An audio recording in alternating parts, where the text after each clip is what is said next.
Բողոքը զուտ այդ նոր հունվարի 1-ից, 25 թվականի հունվարի 1-ից ուժի մեջ մտած օրենքն է, որը որ մեր աշխատանքին խոչընդոտում է, դրա պատճառով շուկաներում առևտուրը անկում է ապրում, հա, մարդիկ չեն գալիս, գնորդները չեն գալիս, գնումներ չեն անում, այն պատճառով յուրաքանչյուր վերցնենք օրինակի համար, ես տոնավաճառում եմ աշխատում, այո, վերցնենք վերավաճառող խանութներին, որոնք որ օգտվում են, սնվում են շուկաներից,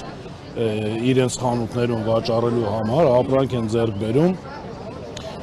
խոսում ենք այդ մարդկանց հետ, ինչ են ասում այդ մարդիկ, դե բոլորս գիտենք, ժամանակին բոլոր տնտեսվարողները հնարավորություն ունեին ապրանքը թղթավորված ապրանք ունենալ, ձեռք բերել, վաճառել եւ վճարել 5%, հա, դրա համար հարկ հունվարի 1-ից որ փոխվեց օրենքը, ուժի մեջ մտավ, այն ապրանքը, որը որ չունի թղթավորված չի, չունի թուղթ, հա, պետք է գույքագրվի եւ հարկը 10% վճարվի այդ ապրանքի համար, ընդ որում հաշվի չեն առել կառավարությունը, որ ժամանակին 5% աշխատանքի ժամանակ մարդիկ ապրանքներ են պայստավորել, մեկը 10 միլիոնի, մեկը 50-ի, մեկը 100-ի, հա, պայմանական, ինչի համար այդ մարդը 10% վճարի, որ ժամանակին 5%-ով թույլատրել են, որ աշխատի, դա մեկ, երկրորդը, որ ասում են խանութները սնվում են շուկաներից, ինչ են ասում այդ մարդիկ, ասում են մենք տարակուսանքի մեջ ենք, չգիտենք ինչ անենք, որովհետև շաբաթը մեկ, ամիսը մեկ, 10 օրը մեկ օրենքները փոփոխվում են այս երկրում, ոնց որ կայուն չի օրենքները, մենք ընդհուպ մտածում ենք կարող ենք այսօր թղթավորված ապրանք գնենք, տանենք մեր խանութներում, դնենք օրինական, հա, ձև աշխատենք, ու վաղը մյուսօր մի օրենք փոխվի ու մենք դնենք պրոբլեմի առաջ ընդհուպ թղթավորված ապրանքի դեպքում ու չեն լրացնում իրանց վաճառված ապրանքների խանութներում, բնականաբար դրանով էլ մեր աշխատանքը նվազում է, մեր վաճառքը նվազում է, դա է խնդիրը ամբողջ, թե 10%-ը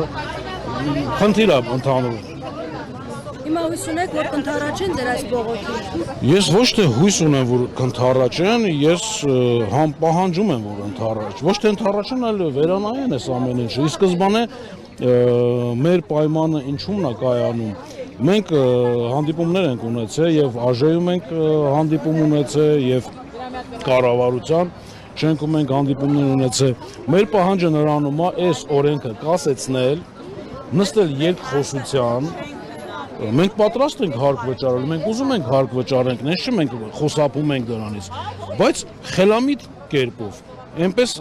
երկխոսության որ նստենք, այնպես որոշենք, որ համ պետությանը հարմար լինի, պետությունն էլ հարկ վերցնի, որ պետական ծախսերը, հա, կազմակերպի, եւ մի բան էլ վերջում մեզ մնա,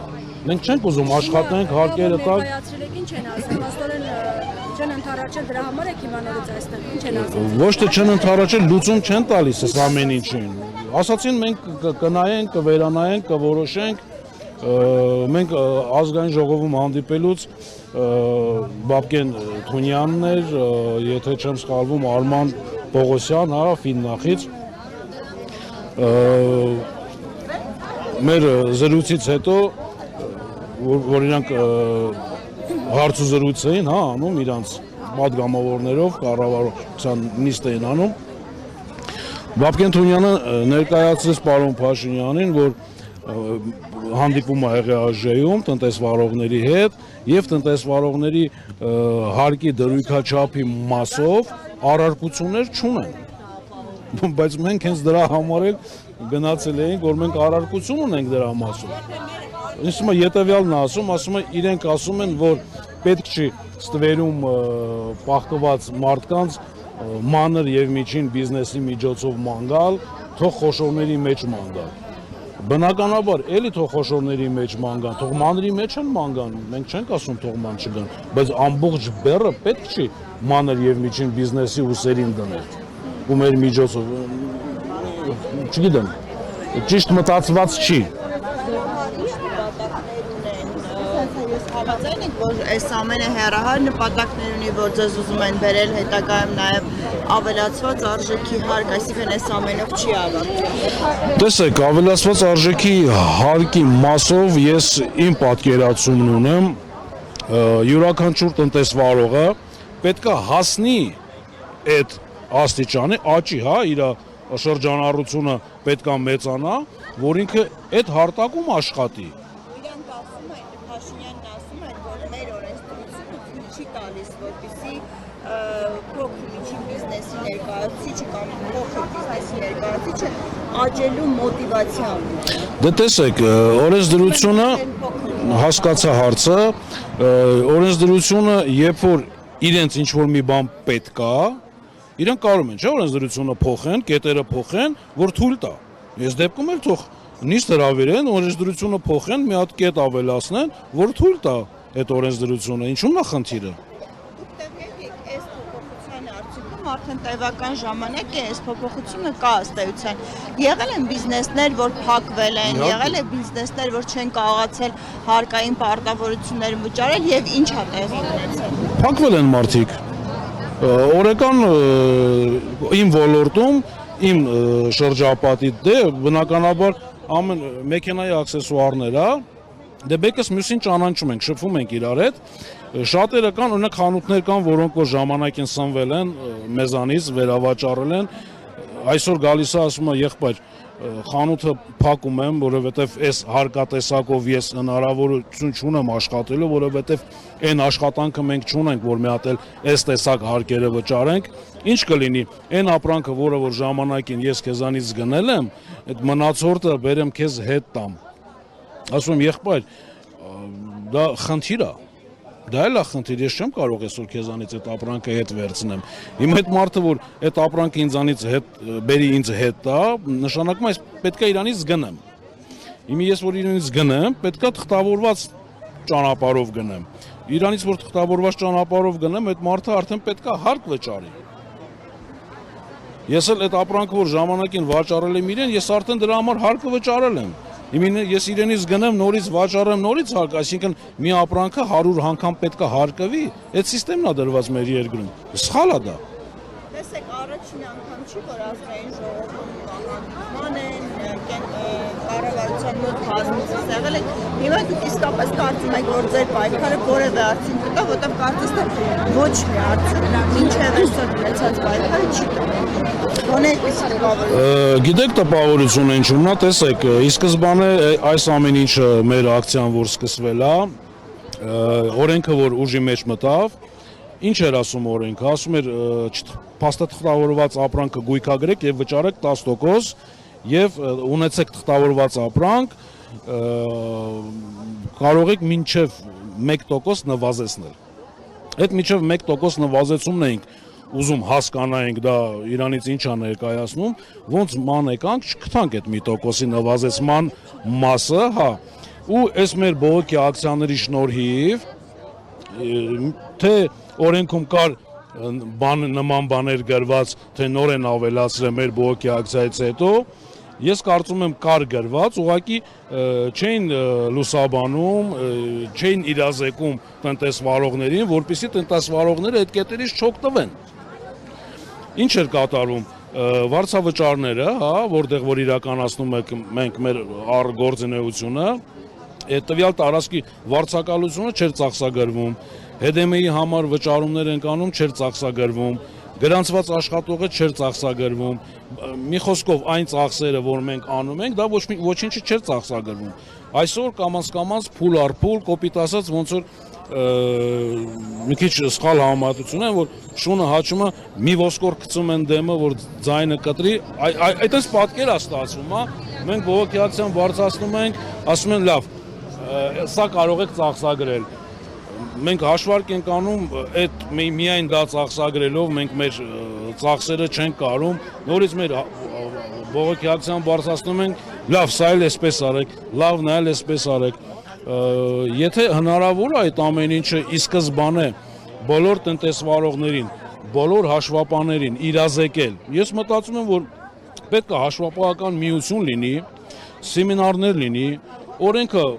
ընդունելուց առաջ այդ մարդկանց պետք է վերապատրաստեն իրենց հաշվին, չէ որ յուրաքանչյուր ծախսը կառավարությունը որանում է, դա մեր վճարած հարկերից է, յուրաքանչյուր բանը։ Թույլ այդ ծախսերն անեն, մարդկանց իրազեկեն, պատրաստեն, որպեսզի մենք մեր հաշվապաներին հարցը տանք մեզ ուզող, մեր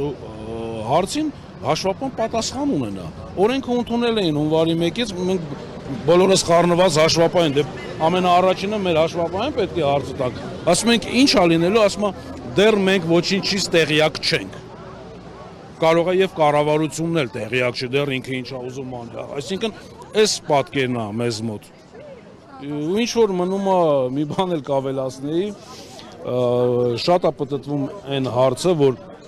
ասում են, որ միայն Նիկոլ Փաշինյանն է բոլոր հարցերը որոշում, ինքն է։ Եթե միայն ինքն է որոշում, ես առաջարկ ունեմ կառավարությանը, թող բոլորին գործից ազատեն, հա, պետք չի մեզ այդ, եթե այդ մարդիկ բան չեն որոշում, մեր տված հարկերից աշխատավարձ են ստանում, պարգևավճարներ են ստանում, ծառայական մեքենաներ են ստանում, մեր տված հարկերով գնված, թող այդ բոլորին աշխատանքից ազատեն, բյուջեում գումար կմնա, Նիկոլ Փաշինյանն էլ թող բոլոր հարցերը որոշի, ինչու՞մն է խնդիրը, եթե այդ մարդիկ բան չեն որոշում։ Ինչի համար այդ ինստիտուտները, ինչի համար են պահում։ Ձեր մոտ էլ է տպավորությունը, որ իրենք չեն որոշում։ Ես չգիտեմ, իմ մոտ ավելի շատ տպավորությունը ես Բաբկեն Թունյանի օրինակը բերեցի հարցազրույցի ժամանակ, հարցուպատասխանի ժամանակ մեր հանդիպման ներկայացումը, հա, որ ներկայացրել է Նիկոլ Փաշինյանին,